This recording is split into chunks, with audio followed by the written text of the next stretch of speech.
Buenas tardes. Vamos a dar, vamos a dar inicio a la presentación del libro. Esperamos que sus compañeros tomen asiento.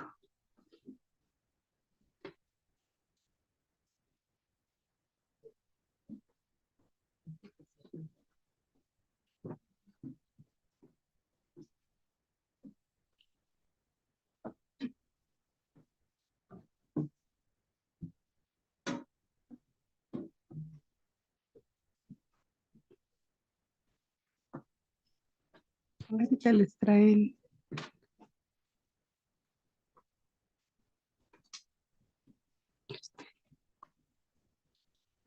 Sí, ya ahorita, pero ahorita que venga Diego.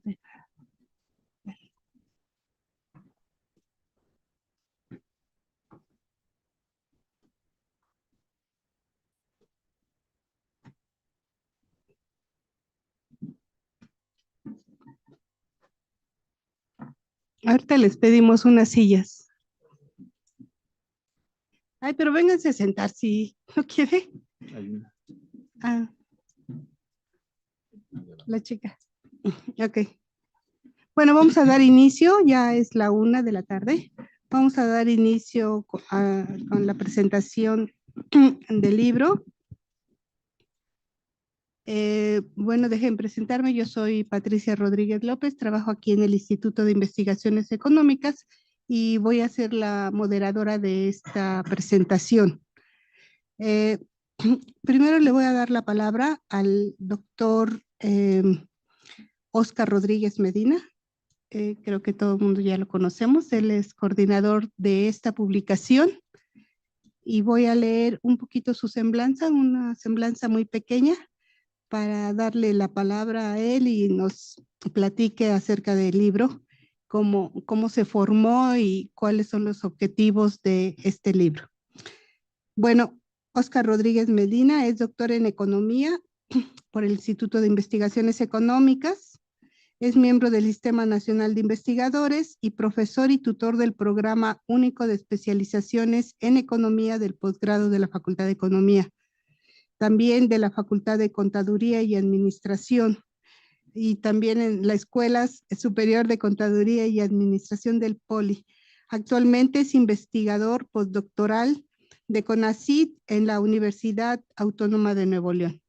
Bueno, esto se dice rápido y se lee muy rápido, ¿verdad? Pero pues es toda una vida de académico y de investigación, y me imagino que esto se refleja claramente en la coordinación de libros, en la coordinación de otros investigadores para que logren publicar los resultados de muchos proyectos. Todo se hace en términos de proyectos, en términos de temáticas, y con esto se logra la especialización que los doctorantes en economía tienen.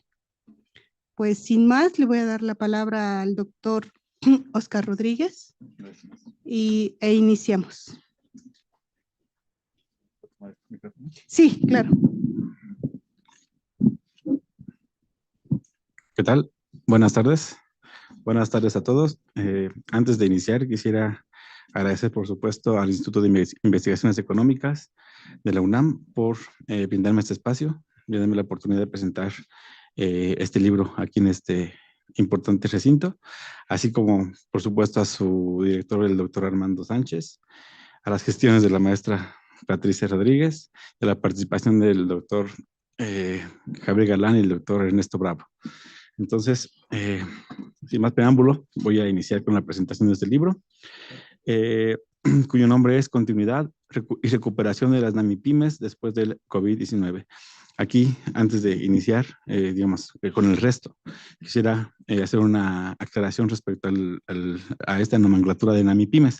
Todos conocemos la parte de MIPYMES, ¿verdad? Pero la parte de NA se refiere a aquellas unidades económicas que son más pequeñas todavía que las micro, es decir, son nanoempresas, ¿no? Nano unidades económicas, y que se caracterizan esencialmente por ser unipersonales, es decir, solamente una persona se encarga de toda la actividad de la empresa, y debido a eso es difícil su categorización como tal, ¿no?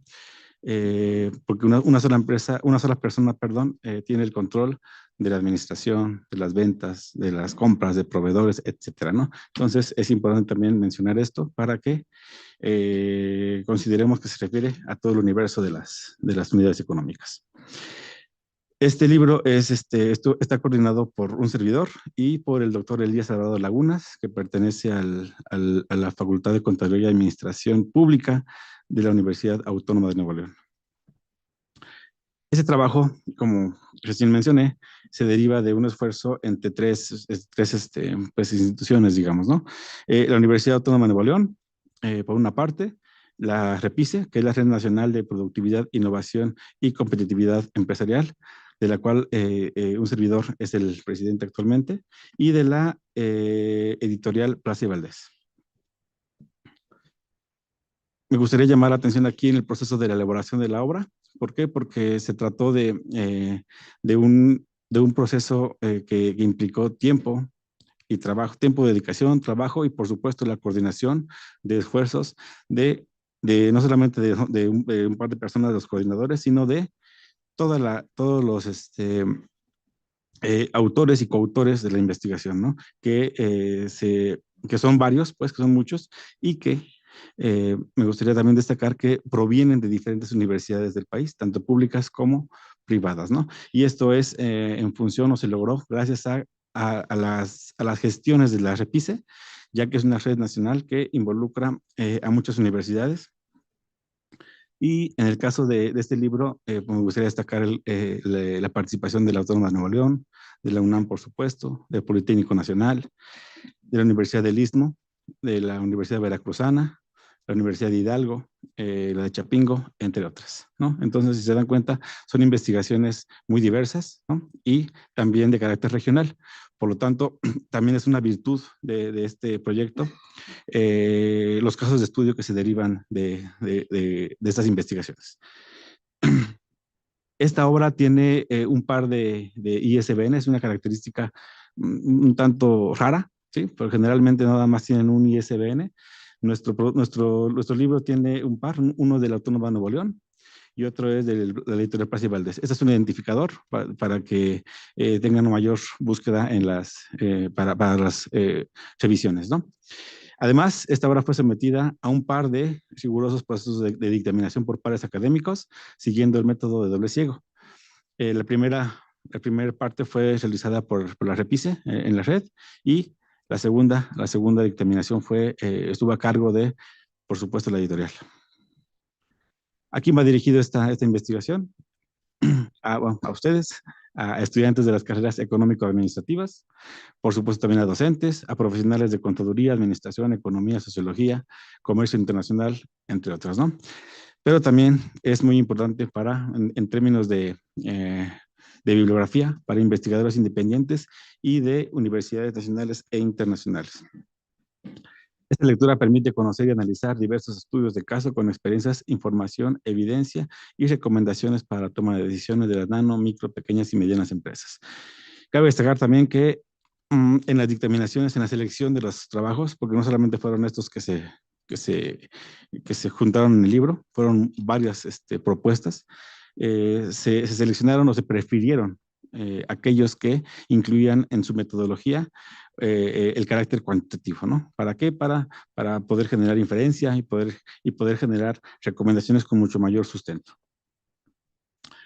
El contenido de este libro son los resultados de las investigaciones de investigadores y investigadores de universidades públicas y privadas del país, ¿no? Ya mencioné algunas. Una característica fundamental y muy importante de esta investigación, de este proyecto, perdón, es que la mayoría de los autores del capítulo pertenecen al Sistema Nacional de Investigadores. ¿Y de qué sirve esto? Esto simplemente le añade más calidad a las investigaciones, ¿no? Le añade mucho más valor y más calidad, porque la mayoría de los que participamos en esta obra pertenecemos a este sistema. ¿Cuál fue el propósito de esta investigación? Ahí pongo en la imagen un par de libros, ¿sí? Si se dan cuenta. Entonces, lo que quiero aquí resaltar es que el actual que estamos presentando es una continuación, ¿sí?, del anterior, que se llamó Retos y Dinámicas de las NAMIPYMES ante la pandemia del COVID. ¿Qué se revisó en ese libro? Se revisó cómo estaban reaccionando las empresas durante la pandemia, ¿no? Justo cuando sucedió la coyuntura. La coyuntura, bueno, que fue sanitaria, económica, de muchos índoles, ¿no? Y esta es una vez ya que, digamos, pasó este confinamiento social, queremos ver cómo las estrategias que las empresas o las unidades económicas de todos los tamaños utilizaron para continuar y recuperarse, ¿no?, de este confinamiento. Entonces, el propósito es contribuir y fortalecer las investigaciones en torno a las dinámicas organizacionales para la continuidad en México, así como la gestión de recuperación empresarial al interior de la República después del periodo del confinamiento social. ¿Cómo se hizo esto? A través de investigaciones de alto nivel. La pertinencia también es importante aquí destacarla. ¿Por qué? Porque aunque podemos decir hoy, 8 de diciembre de 2023, podemos decir que el COVID ya pasó, sobrevivimos a la pandemia, sucedió el confinamiento, pero me gustaría llamar la atención a que retomáramos o sintiéramos nuevamente cómo estábamos en aquellos momentos, ¿no? No solamente en términos de salud, que también es lo más importante, sino también en términos de trabajo, ¿no? Las personas, bueno, todas las personas nos enfrentamos a alguna situación adversa, ¿no? Asimismo, bueno, otro propósito de esta investigación es identificar mecanismos y estrategias de las unidades económicas de todos los tamaños. Entonces, el objetivo es analizar las estrategias y dinámicas de las NAMIPYMES después de los efectos del confinamiento social, y obtuvimos como resultado 12 capítulos con investigaciones debidamente dictaminadas y avaladas por la REPICE y por la editorial Plaza y Valdés. ¿Cuál es la estructura de esta investigación? Este libro se divide en dos. La primera parte hace referencia a las dinámicas organizacionales para la continuidad en México, y la segunda se refiere a la gestión de la recuperación empresarial al interior de la República. Es decir, la parte 2 se enfoca sobre todo a los casos de estudio de las regiones, ¿no?, o de los estados o de localidades de algunos estados. Aquí me gustaría hacer rápidamente una breve descripción de cada uno de los capítulos, muy breve. La parte 1, el capítulo 1, por ejemplo, hace mucho énfasis en aquella situación en la que las empresas, debido al confinamiento social, deciden transitar, o deciden o no, transitar hacia la formalidad o mantenerse en la informalidad, ¿no? Esa es una condición muy interesante de este capítulo que vale la pena revisar. Respecto del segundo, llama la atención el caso de la participación de las mujeres en México, ¿sí?, dado el COVID, ¿no? Es una investigación de una doctora de la Autónoma de Nuevo León, y también es muy relevante, y en unas diapositivas más adelante voy a destacar unos hallazgos de esta investigación. Respecto de la tercera se refiere a TBL en la cadena de valor de empresas agroindustriales, y este capítulo hace énfasis en tres aspectos fundamentales. El económico, por supuesto, se refiere a la obtención de ganancias, que aplica para todas las empresas, pues. El social, ¿sí?, es decir, la responsabilidad social, y se refiere mucho o hace mucho énfasis a la calidad de vida del capital humano. Y finalmente también insertan al análisis el componente ambiental, ¿no? Respecto del cuarto, hablo de digitalización, estrategias ESG y ecosistemas fintech. Aquí lo que me gustaría resaltar es que estas estrategias ESG se refieren también, como la anterior, como la responsabilidad social, se enfocan al respeto al medio ambiente, al entorno social y la rendición de cuentas a través del gobierno corporativo. Estos esquemas, la conclusión de esta investigación es que estos esquemas son muy llamativos para generaciones más jóvenes, y que también esta estructura hace más resilientes a las empresas ante coyunturas de este tipo, ¿no? El 5 es el capítulo que un servidor colaboró, y se refiere a la productividad de comercio electrónico en México después de la pandemia. Aquí la principal conclusión es que, o más bien la hipótesis era plantear que las estrategias como el home office y el e-commerce, pero sobre todo el home office, iban a afectar la productividad de las empresas, ¿no? Sin embargo, lejos de eso, Las personas se adecuaron, prefirieron incluso estar, no sé, en un esquema híbrido en el que 2 días van al trabajo y 3 trabajan desde casa, debido a diversos factores, ¿no? A la no movilización, a la comodidad de su casa, a mantener y mantener cierto nivel de productividad, ¿no? O incluso mejorarlo.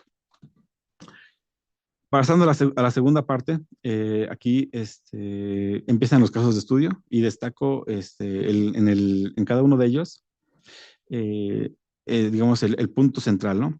En el capítulo sexto hablan de las actividades refugio ante la pandemia, es decir, aquellas personas que perdieron su empleo durante la pandemia, tuvieron que orientarse a alguna actividad, tuvieron que dirigirse a alguna actividad para poder pues sobrevivir, ¿no? Entonces, el caso de la Ciudad de México, aquí está, esta investigación trabaja este caso y cómo lo hicieron a través de las taquerías, ¿no? El capítulo séptimo se refiere a estrategias empresariales de nano y microempresas al sur de Veracruz. El 7 y el 9 se refieren a casos de estudio de Veracruz. Y el octavo hace énfasis en las funciones organizacionales de las MIPYMES en el estado de Hidalgo. Finalmente, el capítulo 10 trata nuevamente el comercio electrónico, pero para el caso de las MIPYMES en Acapulco, el cual me parece que, dado lo que sucedió en términos ambientales, lo del huracán Otis, valdría mucho la pena hacer una revisión de las condiciones de las MIPYMES en este municipio de Guerrero, ¿no? El 11º y el 12º se refieren a casos de estudios de Ixtepec, Oaxaca, y otro de empresas ecoturísticas de Sinaloa, respectivamente. Entonces, y ya a manera de conclusión, me gustaría plantear algunos de los principales hallazgos. Respecto de la primera parte, y de acuerdo al ESAMA 2023, concluyen que la informalidad, por ejemplo, es una alternativa a las bajas tasas de productividad en términos laborales, ¿no? Y esa es una conclusión que se obtiene de esta investigación. Otro hallazgo importante es que las organizaciones implementaron estrategias como el financiamiento colectivo, la introducción de nuevos medios de pago digitales, el trabajo remoto e híbrido, así como los modelos de negocios con un enfoque ambiental, social y transparencia. Es decir, la pandemia o esta coyuntura sanitaria, económica y de todos los índoles ocasionó todo esto, ¿no? Y las empresas, las unidades económicas se encargaron de retomar las adversidades para traducirse en estrategias. Esto es de López y Rojas. De acuerdo con Sainz, Chiñas, Clara y Aguirre, dicen que las mujeres son las creadoras de nanoempresas, mientras que los hombres de las microempresas, ¿no? Ese es un hallazgo de este capítulo que también vale la pena revisar para ver a qué se refiere, ¿no? Otro es que Salazar, Mendoza y Pérez dicen que la integración de redes sociales fueron factores determinantes en la adaptación de rutinas que permitieron la preeminencia de estas organizaciones en el mercado. Es decir, el Facebook, el Instagram, el Twitter principalmente esas 3 redes sociales fueron las que las unidades económicas utilizaron para permanecer en el mercado, ¿no? Y finalmente, Cruz y Larios dicen que los emprendimientos de turismo y comunitarios fueron las organizaciones más afectadas por restricciones sanitarias y las condiciones físicas del entorno y la calidad interactiva del servicio son los principales factores que influyeron sobre la recuperación. Entonces, estas son las principales hallazgos de los capítulos. Obviamente, cada una de las investigaciones tienen los suyos o los propios, pero solamente quise llamar la atención en esos, ¿no? Entonces, finalmente, para culminar, ¿dónde adquirir un ejemplar? Esa es esos son algunos libros de la red de la Repise, y se pueden obtener en repise.org, /publicaciones, /libros, /. Y nuevamente extiendo el agradecimiento al instituto y a la maestra Patricia por recibirme en las instalaciones del IEC. No, gracias.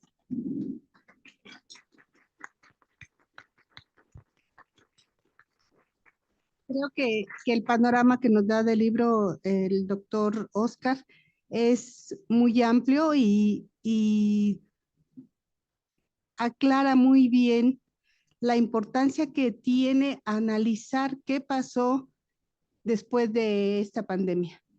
Realmente yo creo que estos resultados de la economía informal que no es otra cosa que no se tienen registros de parte de estas empresas, hay una evasión de impuestos importante, hay una, digamos, degradación del empleo y algo que mencionaste y que creo que es muy importante que todos los que estudiamos tengamos muy presente es las condiciones en las que trabajan las mujeres, mayoritariamente las mujeres, que se tienen que integrar a esta economía y que esos son algunos de los obstáculos que nos impide, digamos, tener acceso a unos niveles de bienestar mayores, aun cuando realizamos un trabajo económico muy arduo, aparte del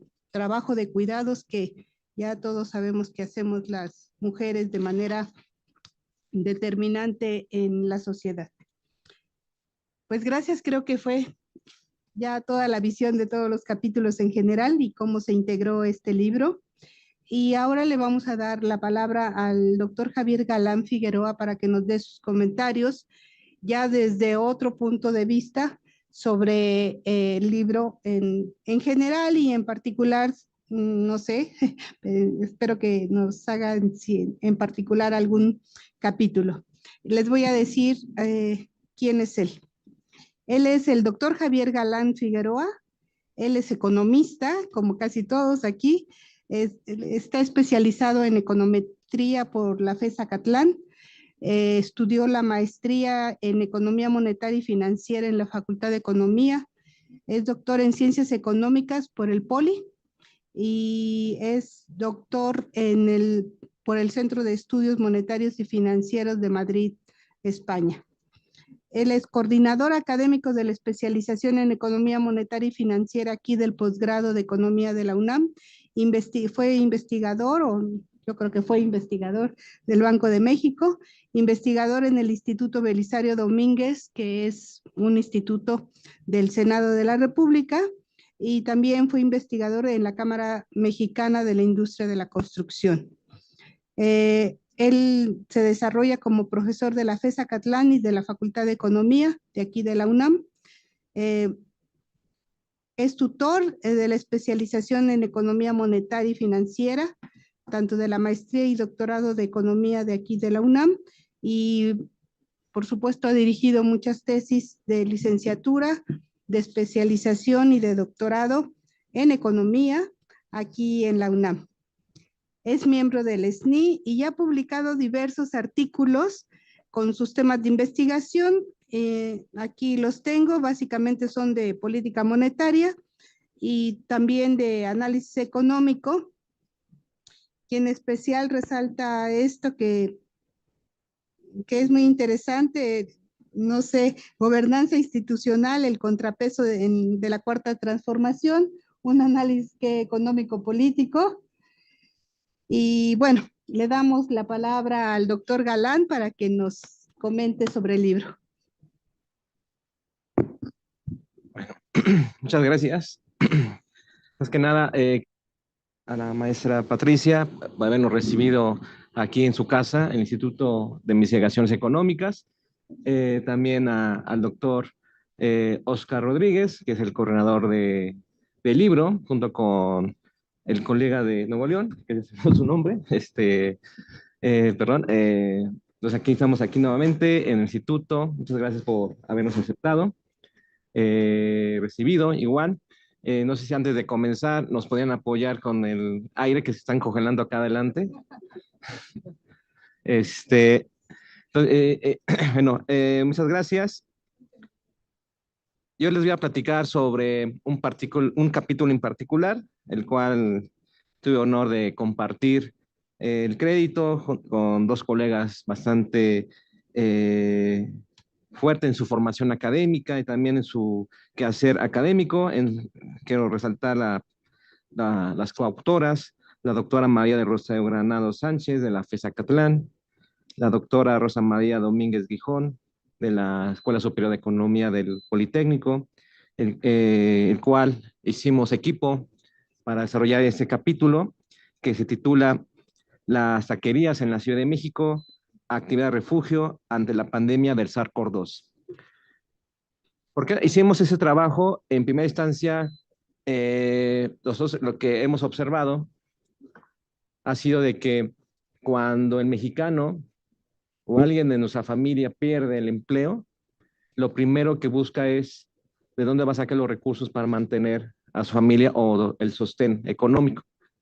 Entonces, lo primero que resalta o lo primero que hace el mexicano tradicionalmente es una de dos, o poner el esquema o sigue el negocio de la tiendita de la esquina o buscar otra área de oportunidad, en ese caso la comida. Entonces, la comida siempre es recurrida por el mexicano para, ya sea para generar un ingreso adicional o dedicarse a ello. Entonces, con la finalidad de que uno tener el sostén económico, porque cuando una familia, el principal, vamos a llamarle proveedor económico de la familia, pierde su empleo, entonces se puede decir que la familia se tambalea, ¿no? Entonces ahí busca la manera de buscar nuevas formas de generar un ingreso. Entre ese grupo de negocio de la comida, de hecho vemos muy socorrida en la Ciudad de México, en diferentes colonias, que la comida siempre va a ser el principal recurrente, ya sea elaboración, por ejemplo, comida rápida, que la podemos llamarle, las hamburguesas, los hot dogs, no sé, también la comida corrida, todo ese esquema, ¿no? Todo ese ecosistema gastronómico. Nosotros agarramos la taquería porque es una de las principales formas de sobrevivencia de los mexicanos. Además, que es un platillo que también recurrimos. Entonces, es algo tradicional, es algo de nuestra idiosincrasia mexicana, ya sea a mediodía o en la noche, cuando uno sale de trabajar, antes de llegar a casa, se baja de la micro o donde nos deja el transporte público, y siempre tenemos ahí, en primera instancia, el puesto de tacos. Entonces, siempre vamos a comer nuestros tacos de pastor, de suadero, etcétera. De hecho, teníamos pensado poner acá afuera uno, pero no se pudo, ¿no? Ahí se lo debemos, ¿no? Entonces, y vemos pues, como esa actividad primero porque es una actividad que no requiere un alto nivel de inversión. Se requiere una inversión mínima, se puede ser un modelo de negocio de bajo costo, pero a la vez reditúa con alto rendimiento si no lo sabe administrar.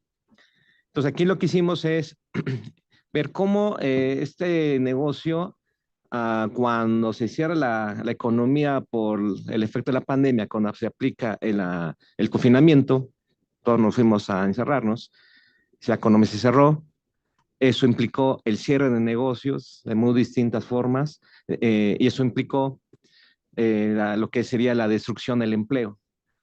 Si bien en México no hay un empleo fuerte que agrupe a toda la población, entonces todavía se detiene la economía y cuando regresamos vemos que el empleo ya está destruido. Entonces, ¿cómo nos vamos a subsistir? ¿Cómo vamos a llevar el principal sustento a las familias? Entonces, aquí fue esa idea, ¿no? De cómo usando este modelo de negocios que se llama las taquerías, se utiliza para que poder, uno, generar empleo, un empleo que le vamos a llamarle informal, porque es un empleo precario. Las personas que viven de ese negocio no tienen prestaciones, no tienen un Afore, no tienen seguridad social, un IMSS o un ISSSTE, no tienen su fondo de pensión, etcétera, ¿no? Entonces, las situaciones laborales que ellos se desempeñan vamos a considerarlo como una situación precaria. Otra, se maneja el concepto de informalidad porque uno, no pagan impuestos. Al momento que está dentro de la economía informal, también eso implica que no se está pagando impuestos, también hace que el costo de ese tipo de modelo de negocios también disminuya. También se considera las taquerías como la parte de los modelos que se denominan nanoempresas, aquellas que son muy pequeñas y que tienen la principal característica no estar registradas ante el SAT y por lo tanto no pagan impuestos. Entonces, ese es el concepto de la nanoempresa. Pequeñas empresas que no superan de 5 o 10 personas como empleados y además no están sujetos a, a la parte de supervisión fiscal. ¿Vale? También la mano de obra, por su alto nivel de rotación, hace que también el salario sea bajo. Además que también los miembros de la familia participan en el negocio. Entonces aquí vemos que si bien es una forma de captar recursos y llevar el sostén de la familia, pero también permite que otras personas se incorporen, pero a un nivel de precariedad laboral o sin condiciones laborales que ofrece la economía formal. Ese sería uno. Entonces también, para explicar ese contexto, nosotros acudimos a lo que se llama la teoría de crecimiento endógeno, es decir, una economía de que si no ofrece a su capital humano, en su parte formativa, desde la primaria hasta la universidad, conocimiento, habilidades de emprender, entonces también es un obstáculo incluso para generar nuevas empresas. Si estamos, ahorita necesitamos que entre nosotros, porque ya vemos que a nivel público no existen políticas para generar empleo, entonces el ciudadano tiene que buscar. Entonces aquí entra el papel de las universidades, de que hay que darle las herramientas a los alumnos de que no esperen al salir de la universidad buscando un empleo formal, sino que hay que buscar la manera de cómo generamos ese empleo, cómo volvemos a crear ese empleo que se destruyó con la pandemia, ¿no? Ese es el objetivo, ¿no? O sea, se habla que si bien se había generado empleo, pero ese empleo es prácticamente informal, una gran parte es de precariedad laboral. Bueno, en ese sentido, abordamos en la parte de economía de crecimiento endógeno de los modelos para que hacen énfasis de que se requiere capital humano calificado con ciertas habilidades para que también puedan emprender. Entonces, una vez que hemos hablado sobre la naturaleza del crecimiento endógeno, de por qué de la economía de precariedad laboral versus un empleo formal que tiene todas las prestaciones, tiene vacaciones, este tipo de negocios pues no tiene vacaciones, ¿no? Dependiendo el momento del mes o del periodo del año, pueden descansar o no descansar. Prácticamente son empleos que el personal vive, como se dice coloquialmente, viven al día, ¿no? No tienen esa posibilidad de descansar ciertos periodos en el año, ¿no? Como en empleo formal que ya tienen, por ley ya tenemos más vacaciones, ¿no? Entonces, hablando de esto, pasamos a describir las taquerías en México. Agarramos el caso particular de la Ciudad de México, utilizando como fuente de información INEGI en la parte del DENUE para poder determinar nuestros objetos de estudio y a nuestros agentes económicos, que son las taquerías. ¿Qué fue lo que encontramos a nivel descriptivo? Primero, delegaciones con mayor densidad poblacional, llámese Iztapalapa, ahí no creció demasiado las taquerías en la época de la pandemia. Eso nos puede decir, primero, que ya existe una saturación de taquerías en la Iztapalapa, ya demasiado grande, ya la población ya no busca poner otro tipo de taquería porque ya está saturado. Pero en delegaciones de menor crecimiento poblacional o densidad poblacional o de nivel socioeconómico, llámese Xochimilco, Miguel Hidalgo, Milpa Alta, son delegaciones donde mayor expansión hubo en las taquerías después de la pandemia o después del mes de mayo del 20. Recuerden que en el 20, los 2 primeros meses o 3, nos encerramos y posteriormente la economía se fue abriendo lentamente. Entonces, ante esto, la población lo que hizo en la Ciudad de México, aquellas delegaciones donde no había ese modelo muy penetrado o no tiene mucha penetración, entonces ahí fue donde hubo mayor expansión, ¿sí? Mencionaba el caso de esas 3 delegaciones, también hay otras delegaciones, también tiene una fuerte expansión en el número de taquerías. Entonces aquí nos estaba probando o nos estaba mostrando de que efectivamente el uso de las taquerías sí puede cumplir el supuesto de que es un refugio cuando una persona pierde su empleo. También partimos del hecho de que normalmente en la estructura familiar, viendo la estructura de familia que tiene México, normalmente es el hombre que es el que provee recursos económicos. Al momento que él pierde el empleo, entra en su momento su pareja o sus hijos. Si es la esposa la que entra en primer, digamos, como el relevo, mientras que el marido busca nueva fuente, los hijos también participan y eso hace que su nivel educativo caiga, ¿no? Porque prefieren un recurso económico que está estudiando, mientras que la situación económica de la familia mejore. Ya cuando en ese caso el hombre encuentra un trabajo, entonces la familia se regresa a su vida cotidiana, los hijos regresan a la escuela, entonces vuelve, ¿no? Pero aquí tenemos el caso de que la pandemia no duró 2 meses, 3 meses, sino duró prácticamente más de 2 años y todavía tenemos los estragos. Entonces aquí vemos que el efecto es un efecto estructural, no es coyuntural, que va a tener un efecto sobre la economía a muy largo plazo, ¿no? Todavía vamos a ver, todavía no vemos cómo va a suceder la dinámica económica en los próximos años. Nos podemos suponer que ese tipo de negocios, como las taquerías, sí van a tener que prevalecer por bastante tiempo, ya que también hemos encontrado cuando la vida de ese tipo de negocios, nanoempresas, son de pero de corto de tiempo, en el sentido de que cuando ya las personas ya tienen su situación económica estable, pues se olvidan de la empresa, ¿no? En ese caso, la no empresa o su negocio familiar, porque ya regresan a su vida cotidiana.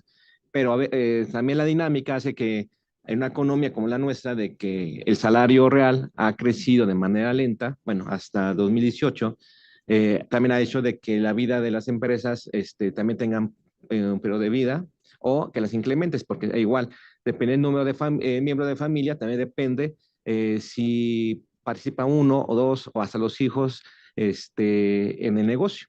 Poner un negocio para sobrevivir o para financiar sus estudios, etcétera, ¿no? Entonces aquí la dinámica, ese tipo de estudios es bastante interesante porque nos permite ver cómo es la dinámica familiar de los mexicanos, ¿no? Entonces, para evaluar esto, entonces encontramos esta relación de que sí hay un efecto o una correlación entre el empleo y el número de taquerías, entre el efecto de la pandemia y expansión de las taquerías. Entonces, para evaluar, para ya tener dato duro, hicimos un análisis econométrico de datos de panel estático, el cual nos permitió ver de que efectivamente variables como el empleo, el desempleo, explican el comportamiento de las taquerías. Eso lo hicimos considerando dos tipos de negocios. Uno que son lo que vamos a llamar negocios fijos, que sí que son uno va caminando, pasa por una taquería, pero es un establecimiento rentado, tienes luz, baños, etcétera, etcétera. En contra, cuando salimos del metro, vemos la taquería y el puesto ambulante, serían los semifijos. Entonces, hicimos ese comparativo entre la taquería fija y la taquería semifija. Su duración y su relevancia es basada en función cómo se comporta el PIB de la Ciudad de México, porque el estudio fue sobre la ciudad, el número del desempleo y los costos. Entonces, aquí lo que hemos encontrado, que sí, efectivamente hay una relación directa entre cómo se está comportando el empleo y el PIB en función a la taquería. Si la economía va en una fase de contracción, entonces hace que los números de negocios, en este caso las taquerías, aumenten. Y si ese escenario de las taquerías vamos a suponer que se está observando, entonces podemos ver que en otros negocios similares, llámese las famosas hamburguesas, que también son muy socorridas, uno va a caminar también en la calle y vemos siempre un puesto de hamburguesas, de hot dogs o comida rápida, ¿no? Otro tipo, ¿no? Las quesadillas, los tacos, etcétera, también que entran ahí en el mismo grupo, ¿no? Entonces podemos explicar de manera similar, ¿no? De hecho, se dice que en los estudios que hicimos previamente a este artículo, descubrimos de que los hombres cuando pierden su empleo ponen normalmente más llamarle el taller mecánico. Y las mujeres ponen tradicionalmente el puesto de comida, que en este caso las quesadillas, venta de tracollos, este tipo de comida, ¿no? O la comida rápida, es muy común, ¿no? Entonces aquí lo que vemos el caso de la taquería se combinan los dos géneros. En las taquerías están tanto el hombre y la mujer. Entonces, ahí combinando, ¿no? Ya sea porque pertenecen a la misma familia o son parte de la familia, pero no de manera directa, ¿sí?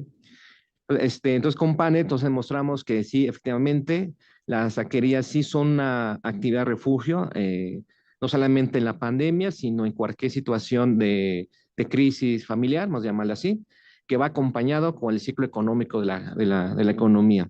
Entonces, aquí ya entonces vemos entonces que cuál ha sido la dinámica de la economía mexicana en el periodo de post-COVID, pues ha sido esta, ¿no? De buscar recursos para sobrevivir o llevar, o buscar el complemento del ingreso familiar, porque muchas veces el ingreso que uno percibe de la empresa o una actividad formal no alcanza, ¿no? Entonces ahí siempre los gastos se van incrementando, ¿no?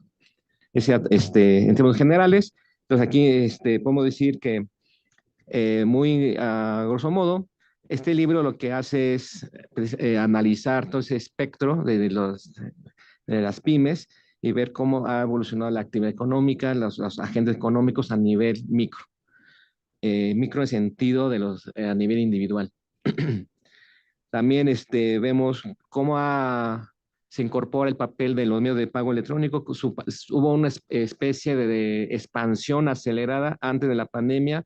El uso de los medios de pago, llámese celular, transferencias electrónicas, era a un ritmo muy pequeño y viene la pandemia y eso hay un efecto exponencial en su uso. Entonces ya se habla mucho del desarrollo de las aplicaciones, ¿no? Y ya las mismas pymes ya utilizan terminales, ya no es necesario recibir dinero en líquido, ¿no? No va, de hecho, a las comunidades fuera de la Ciudad de México, a lo mejor no hay un cajero, pero sí tienen los negocios sus terminales, ya sea medio pago, clip, etcétera. No necesariamente tiene que tener un acceso directo a un banco, ¿no? Sino vemos que eso fue el fruto de la pandemia, ¿no? Ese mecanismo de cómo acelera el uso de los medios de pago electrónico para financiar y mejorar el modelo de negocio a nivel micro. Nada más para terminar, hago aquí una anotación. En Estados Unidos, el núcleo de su economía no está en la grande corporativa, no está en Microsoft, en Tesla, sino en la parte baja, la microempresa.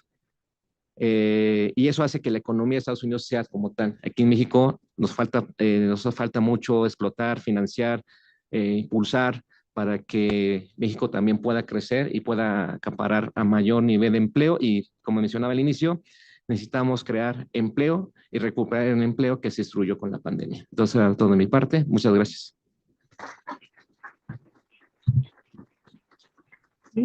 Muchas gracias, Javier. Bueno, le vamos a pedir al doctor Ernesto Bravo que pase, estaba esperando aquí atrás. No, está bien. Solamente quisiera resaltar que parece medio trivial pensar en las taquerías, ¿no? Pero realmente acaba de salir ayer el dato del PIB por estados, no sé si lo vieron, y la Ciudad de México es el que más aporta. Y la economía informal es más del 50% de nuestro producto y de nuestro empleo. Y si bajamos del empleo informal, bajamos hacia el comercio y hacia este tipo de locales, vemos que son la mayoría. Entonces es muy importante estudiar estas actividades económicas porque explican la economía del lugar, la importancia de la economía de la Ciudad de México con este tipo de estudios y exactamente qué actividades. Y aquí lo importante es informal, no se pagan impuestos y hay un nivel laboral precario. Yo solamente quisiera comentarte una cosa, que yo veo que los de las taquerías son hombres los que generalmente están en las taquerías. Y sí es cierto que en otro tipo de lugares para comer, como que son las quesadillas y otro tipo de cosas, sí hay más mujeres. Pero no sé por qué en las taquerías hay más hombres, siempre veo mucho más hombres y más en las informales, ¿no? Yo creo que había que pensarle ahí del por qué quizás sea esto que tú dices que como primera instancia para tratar de recuperar un ingreso de manera inmediata por parte hombres, de los jefes del hogar y eso, es que para ellos es su primera opción esto de taquerías y no otro tipo de alimentos, ¿no? Sí, está raro esto. Yo siempre lo he pensado, ay, ¿por qué habrá más hombres en las taquerías que mujeres? Casi las mujeres luego se dedican a hacer nada más las tortillas o algo, pero los hombres son los que en general hacen la actividad. Y como les digo, es muy, muy relevante para la economía de este país este tipo de actividades. Bueno, le vamos a dar la palabra ahora al doctor Ernesto Bravo Benítez. Como nuestros tres eh, presentadores de este libro, él es doctor en economía por el posgrado de aquí de la Facultad de Economía, es investigador de tiempo completo de aquí del Instituto de Investigaciones Económicas. Sus líneas de investigación son el Estado y cambio institucional, economía monetaria financiera y crecimiento y desarrollo. Dirige el Boletín Económico y es supervisor académico del acervo de variables financieras de la Bolsa Mexicana de Valores. Pertenece al padrón de tutores del posgrado de Economía. Él es del campo del conocimiento de Economía Pública e imparte en la licenciatura de la Facultad de Economía materias sobre Economía Pública y Economía Monetaria. Tiene diversas publicaciones arbitradas, así como son todas las publicaciones que la UNAM asume y que tenemos que pasar por una serie de filtros, ¿verdad? Y creo que tiene más cosas, pero ya le vamos a dar la palabra a Ernesto para ver qué nos cuenta. Gracias. Muy buenas tardes. Estábamos en una evaluación también, por eso un poquito llegamos tarde, pero esperamos no haber alterado, ¿no?, los tiempos de nuestro programa.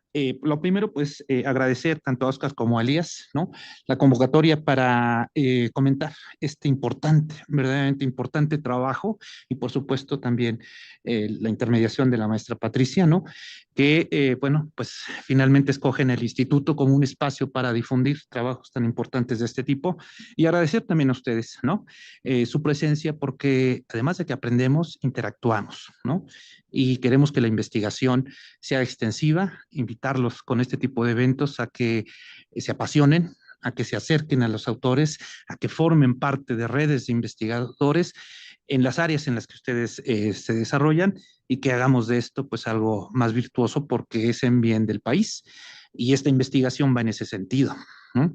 Una investigación que pone el énfasis en aquel segmento de la producción de este país que nada más y nada menos emplea el 99% de la población laboral de este país, formal e informal. De eso estamos hablando, ¿no? Que además no tiene eslabonamientos mayores con las grandes empresas, tanto nacionales como transnacionales, y que se reporten en la investigación. Es decir, están trabajando de manera muy autárquica, ¿sí?, haciendo uso de todos los elementos solidarios, resilientes, ¿verdad?, para bueno, pues con lo que tiene literalmente salir adelante, dado que no tienen asistencia técnica, no hay asistencia financiera, los programas gubernamentales. Hubo un artículo del libro que es muy, digamos, prolífico, los reconoce, pero cuando vemos la mayor parte de los artículos, vemos que el común es la precariedad de los estímulos, sobre todo fiscales, ¿no? Entonces, yo tengo esta presentación acorde al programa que nos hizo favor Oscar de hacer llegar, en comentarios generales, y en una segunda etapa los comentarios particulares, o podemos hacerlo todo completo. Ah, muy bien. Entonces empiezo para no abusar de la palabra y de su tiempo. Bien, como comentarios generales, yo lo primero que quiero apuntar es que se trata de una investigación que implica en los hechos uno de los informes más completos que se han hecho en México sobre el impacto de la crisis del COVID-19 en las NAMIPYMES mexicanas, que son, como dijimos, las que aportan pues ese 99% del empleo formal e informal en el país. Y en este sentido hacía falta una investigación de este tipo que fungiera como indicador de la forma en que el meteoro sanitario afectó a este sector central de la economía mexicana. Y aunque la investigación está acotada al análisis de empresas afectadas en la Ciudad de México, en el estado de Hidalgo, en el estado de Veracruz, en el estado de Oaxaca y en el estado de Sinaloa, creo que los resultados que en ella se reportan son un indicativo de lo que sucedió a escala nacional. En este sentido, la investigación se compendia de un texto voluminoso de 307 páginas dividido en dos grandes secciones. La primera de ellas, con 5 trabajos fundamentales dedicados a contextualizar teórica y conceptualmente las categorías del análisis del sector de las NAMIPYMES, a partir de las cuales se delinean sus dinámicas organizacionales para garantizar su continuidad en México en un ambiente muy complejo determinado por la letal pandemia de 2020, en donde México se caracterizó por ser uno de los países emergentes que más salió afectado, ya que tuvo el número más alto en todo el mundo de decesos de personal médico, sobre todo de doctores generales y especialistas, pero también de enfermeras, cabelleras y personal administrativo, de apoyo en los hospitales y clínicas, tanto públicas como privadas, así como en la población en general. También México fue uno de los países que registró más decesos. Hay toda una polémica entre la cifra, ¿verdad? Pero sí fuimos uno de los países que más salió afectado. La segunda parte se integra por una batería de 7 artículos más que delinean en términos generales las estrategias que en ese entorno complejo siguieron las NAMIPYMES, que fueron, y como podrá observarse, las más afectadas, pero también las más resilientes en este ambiente convulso, y para lo cual debieron de hacer uso de diversas estrategias para garantizar su supervivencia productiva, haciéndola compatible con el medio ambiente y los entornos institucionales, y para lo cual tuvieron que hacer también un uso intensivo de las nuevas tecnologías, de una mejor división del trabajo entre hombres y mujeres, como lo atestigua esta división del trabajo entre nano y microempresas, en donde las mujeres se quedan con las nano y los hombres con las micro. Muy interesante ese digamos, descubrimiento, ¿verdad? Y que nos habla, a final de cuentas, de cómo la mujer reacciona, ¿sí? En un entorno difícil, con lo que sea, ¿no? Esto es algo que me pareció muy interesante de la investigación. Y bueno, así como un sensible mejoramiento en materia de calidad, atención en la venta de productos y en la prestación de servicios basados en el apoyo y también en entornos solidarios de carácter familiar.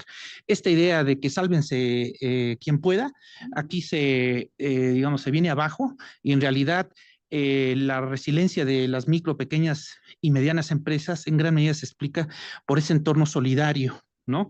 Que también se pudo constatar con toda la batería de estudios a partir de encuestas que se hacen en el libro.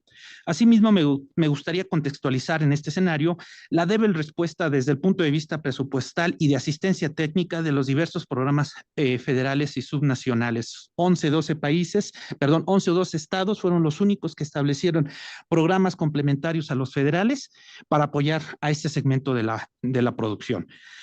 Pero además fueron poco evaluados. Hubo subejercicios en esos créditos de 25,000 pesos a este segmento cuando uno no entiende el por qué, dado lo exigente de la condición económica de su momento, ¿no? Pero también se ve, digamos, un divorcio entre este sector y las grandes empresas, tanto nacionales como internacionales. No hay los eslabonamientos, si siempre fueron débiles, en esta etapa fueron particularmente pues, destrozados de tal manera que le hicieron así como pudieron hacerle, ¿no? Para subsistir no hubo esa cobertura ni técnica, ni tecnológica, ni financiera de las grandes empresas, además del gobierno, ¿no? No obstante que sí hay programas, pero cuando ya uno lo contextualiza a nivel nacional, pues nos damos cuenta que estos fueron, y lo vamos a ver ahorita, ¿no? Por ejemplo, fíjense, entre marzo de 2020 y junio de 2021, el gobierno federal invirtió ya con todos los programas consolidados, ¿sí? No más allá del 1.9% del PIB, ¿sí? En este sentido, el apoyo fiscal del gobierno federal mexicano fue uno de los más pobres a nivel mundial. Quizás un poco salva la nota ese 3.3% de recursos que el Banco de México también invirtió con políticas, digamos, laxas, de apoyo al sector, sobre todo bancario. Sin embargo, este apoyo al sector bancario no llegó a la banca de desarrollo y la banca de desarrollo tampoco pudo apoyar a micro, pequeñas y medianas empresas. Los apoyos de la banca comercial, en el mejor de los casos, implicaba la prórroga hasta 6 meses, no más allá del pago de intereses y no hubo quita de deudas, de tal manera que ese recurso solo se dio para capitalizar al sector bancario y no bajó a la parte productiva de este segmento de la producción. Ahí están los datos, ¿no? Este escenario de débiles estímulos fiscales y financieros en México contrasta con lo hecho por nuestros socios comerciales dentro del tratado, dentro del TEMEC, en donde, por ejemplo, Estados Unidos erogó en apoyos fiscales en este mismo periodo 12.4% del PIB, mientras que Canadá lo hizo con 8.4%. Sin embargo, países como Alemania, que destaca como el más importante, destinó el 32% de su PIB en apoyo, ¿sí?, a el sector productivo, el Reino Unido 18.8% e Italia 12.5%. Por su parte, economías emergentes como las de Corea destinaron un 7.4% de su PIB, Chile lo hizo con el 5.5%, mientras que toda la región latinoamericana en promedio destinó 8.5% de su PIB. Quiere decir que en estímulos fiscales quedamos muy por abajo de lo que en promedio se hizo con nuestra propia región latinoamericana, ¿no? Y eso nos dice lo complejo, el ambiente tan complejo en el que se tuvieron que desenvolver estas empresas nano, micro y mesoeconómicas, ¿no? Asimismo, habría que mencionar, y esto es reconocido por todo el mundo, que el segmento menos apoyado fue precisamente el de las microempresas, lo cual fue un grave error, ya que en ellas se concentra la mayor parte de la oferta de trabajadores. Esto es parte de un informe mundial en donde se reconoce que la gran mayoría de los países concentraron sus apoyos, sus estímulos, tanto de los países emergentes como los desarrollados y de regiones como las de América Latina, en el segmento de las medianas y grandes empresas, ¿no? Desatendiendo a las micro y no se diga a las nano empresas, que además esta categoría es muy interesante, ¿no? Se empieza a difundir esta, digamos, graduación que se hace de las micro empresas, porque nos dice de, bueno, pues esta libertad individual y además la necesidad que muchas veces las personas tienen para establecer un negocio sin la posibilidad de asociarse. Como comentarios particulares tendría entonces lo siguiente que decir. Las observaciones particulares que tengo al tratamiento temático y metodológico de esta obra van en el sentido de reconocer que todos los artículos abordan de manera sistemática su objeto de estudio, contando todos con una discusión teórica y conceptual, sobre todo en la batería de artículos de la primera parte, ¿no? Estos 5 primeros artículos de la primera sección.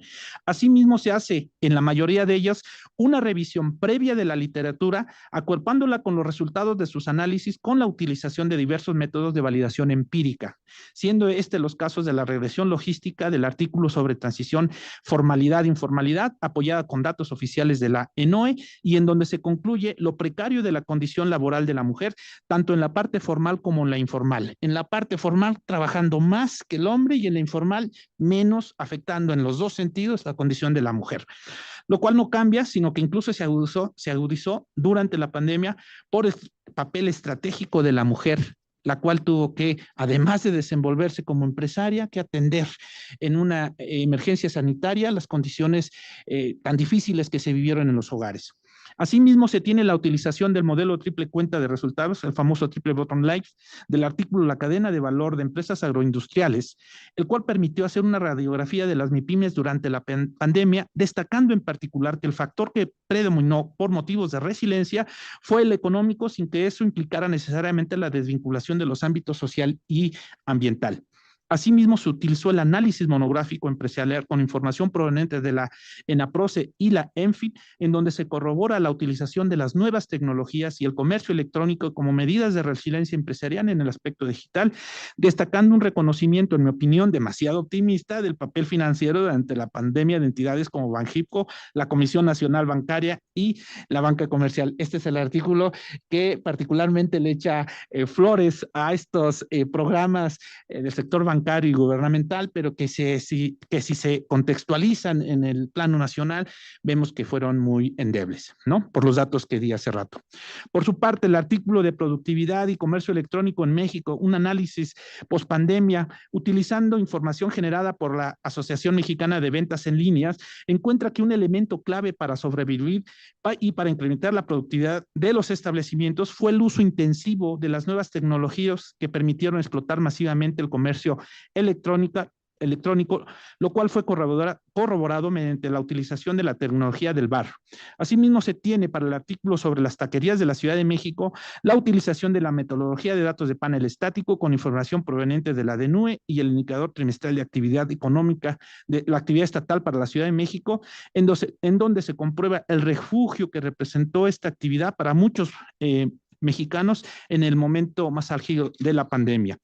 Por su parte, el artículo Estrategias nano y microempresariales del sur de Veracruz utilizó el análisis muestral con variables categóricas, complementándolo con información proveniente de la encuesta sobre impacto generado por la COVID en las empresas por parte del INEGI para demostrar que las mujeres fueron las principales creadoras de nanoempresas y los hombres de microempresas, que existen profesionales inmersos en estas actividades, los cuales disminuyeron sus empleos, los propietarios, en ambos casos, y que, por supuesto, se utilizan las nuevas tecnologías, pero que, sin embargo, hacen poco uso del financiamiento por desconocimiento y desconfianza, y también porque no califican como clientes de los bancos, ¿no?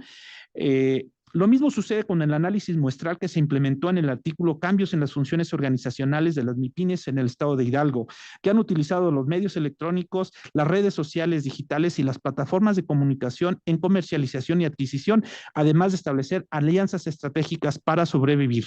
En ese mismo sentido, a partir de un diseño muestral, utilizando cuestionarios para conocer la forma en que enfrentaron a la pandemia en las nanoempresas del sur de Veracruz, el artículo Gestión de los procesos empresariales muestra que estas, además de estar azotadas por problemas de inseguridad en la región, todo el estado de Veracruz prácticamente, un problema muy fuerte, se encuentran además muy esperanzadas en que el corredor transísmico puede impulsar su desarrollo, ya que el 62% de ellas, como lo demuestra el estudio, no cuentan con un local establecido y mantienen como centro de trabajo incluso su hogar, con muy bajos niveles de aplicación de los procesos empresariales, a pesar de contar con estudios superiores, teniendo como principal meta la formalización de sus actividades y la profesionalización de la gestión empresarial, exigiendo, por lo tanto, políticas públicas de impulso a su precaria condición.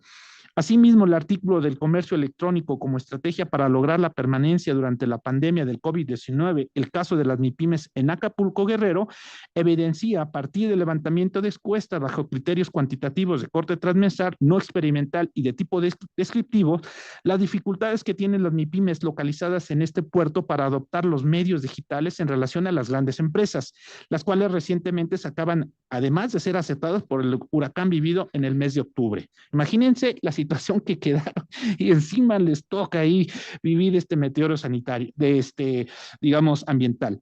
Lo mismo sucede con lo evidenciado por la investigación efectos económicos del COVID-19 en las microempresas del sector servicios en Ciudad de Ixtepec, en donde se demuestra a partir de un muestreo no probabilístico, valga la redundancia, la afectación de la pandemia a empresas de servicios del Estado.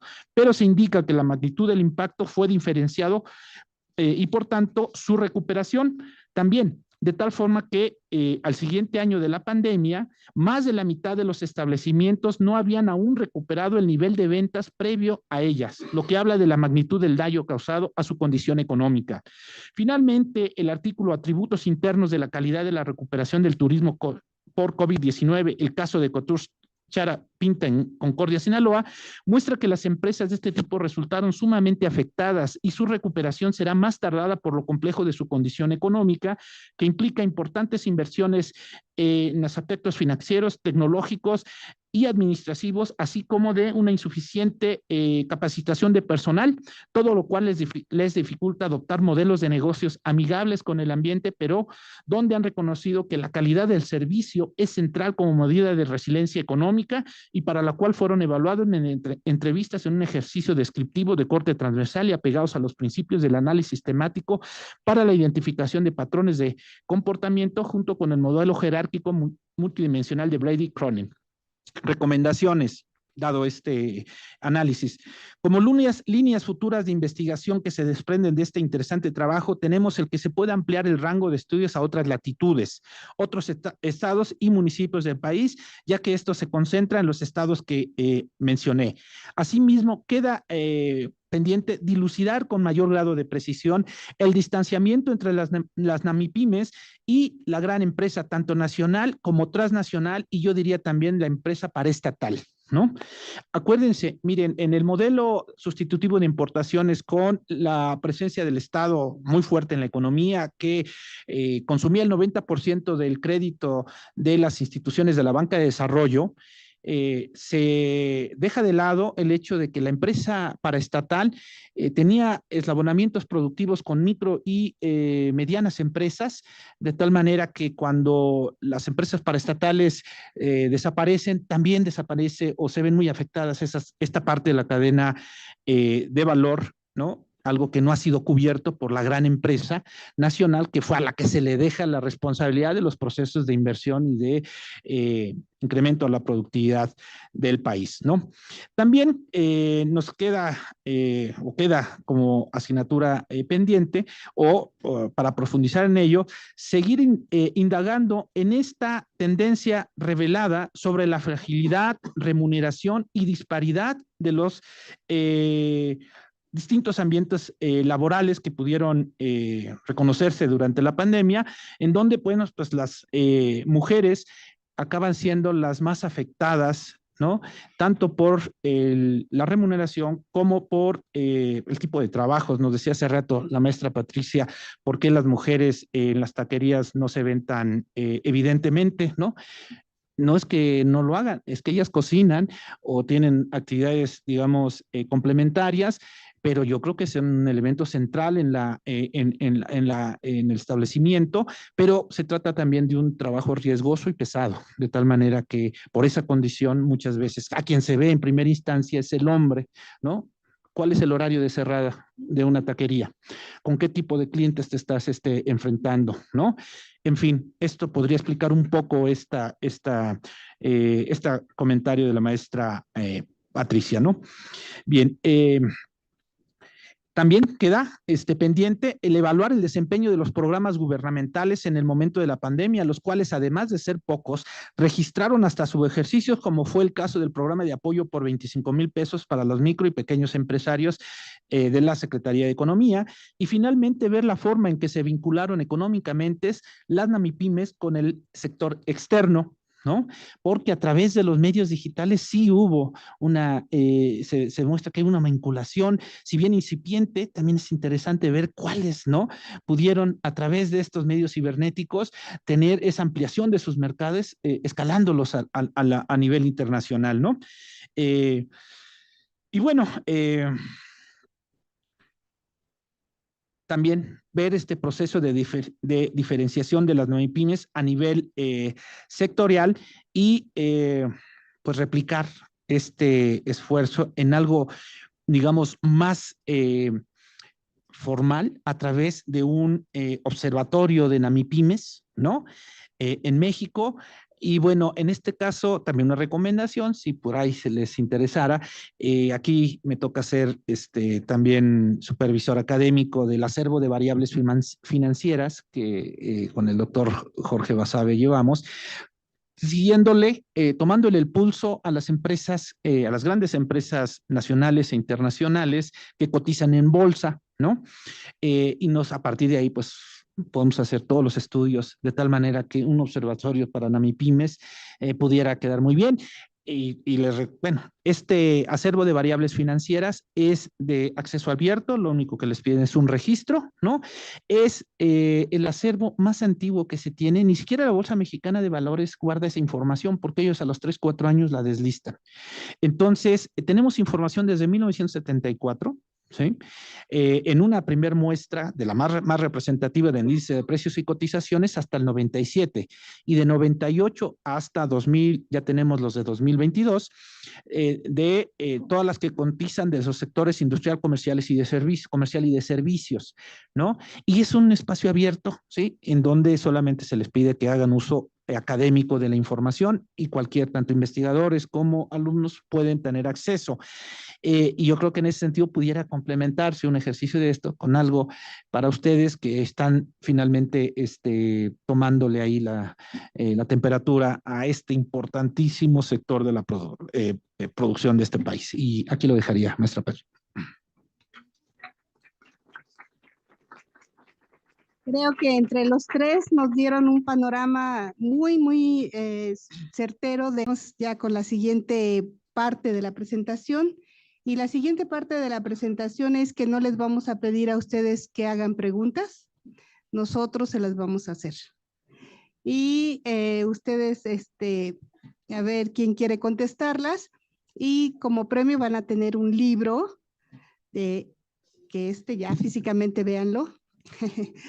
Un libro para que lo lean y entiendan ya en detalle todos estos comentarios que nuestros especialistas hicieron sobre el libro.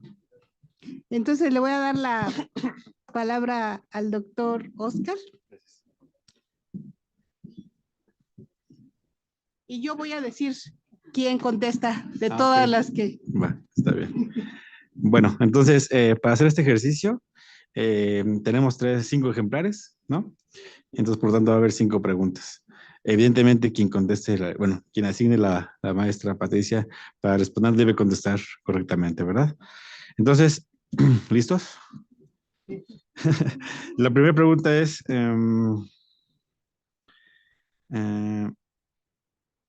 ¿por qué en alcaldías como Iztapalapa no aumentó el número de taquerías derivado de la pandemia? A ver, la chica de lentes fue la primera que alzó la... Castro. Hola, buenas tardes. Usted había comentado que no había un crecimiento de taquerías dentro de esas colonias porque ya hay una sobresaturación de mercado, mientras que en otras,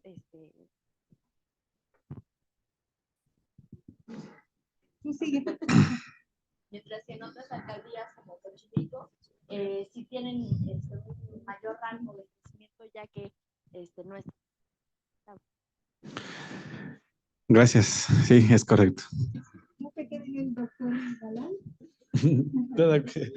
Bueno, es que ya hay demasiadas en Chapalapa.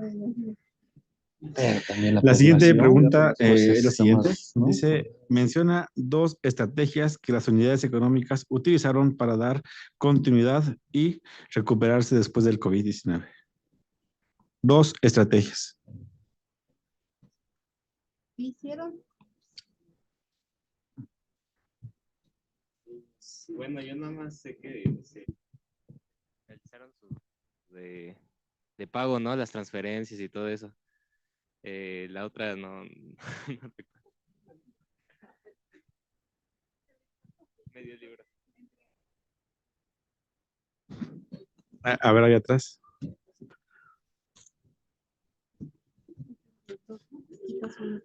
Bueno, está bien.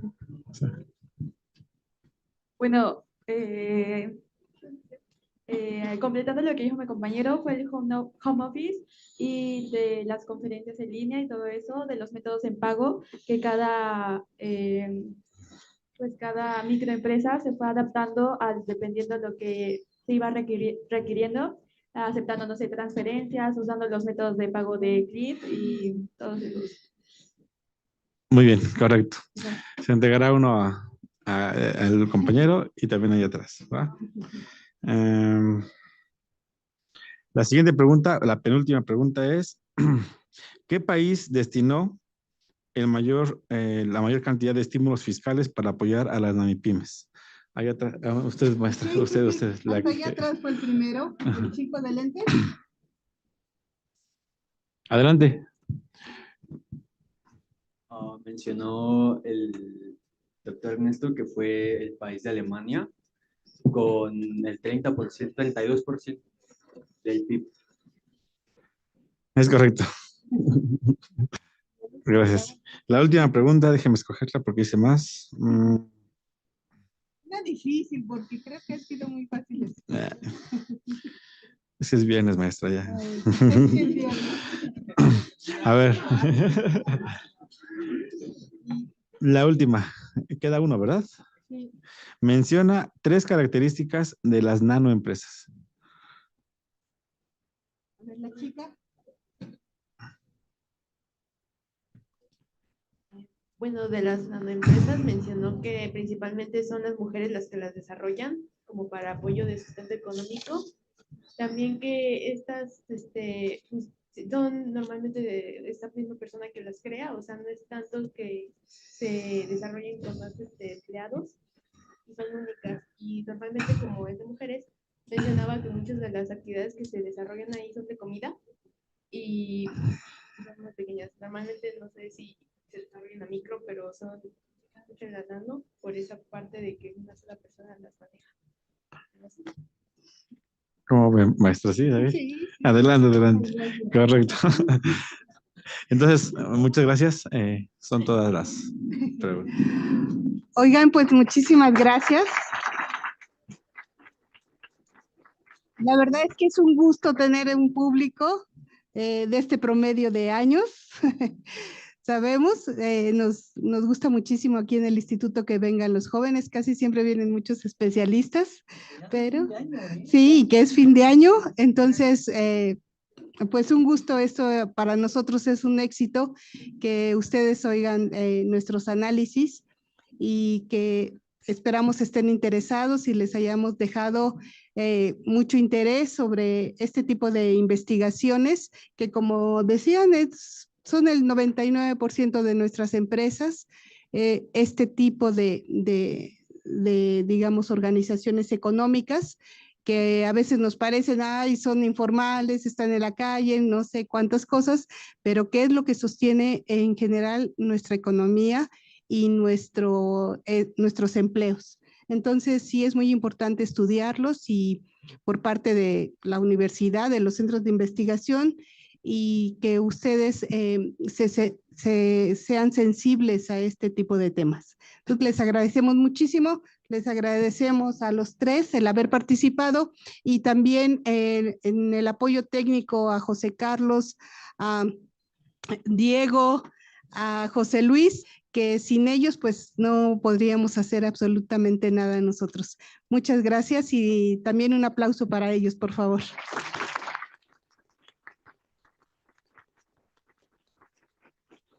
Bueno, gracias y damos por finalizado este evento. Gracias por venir.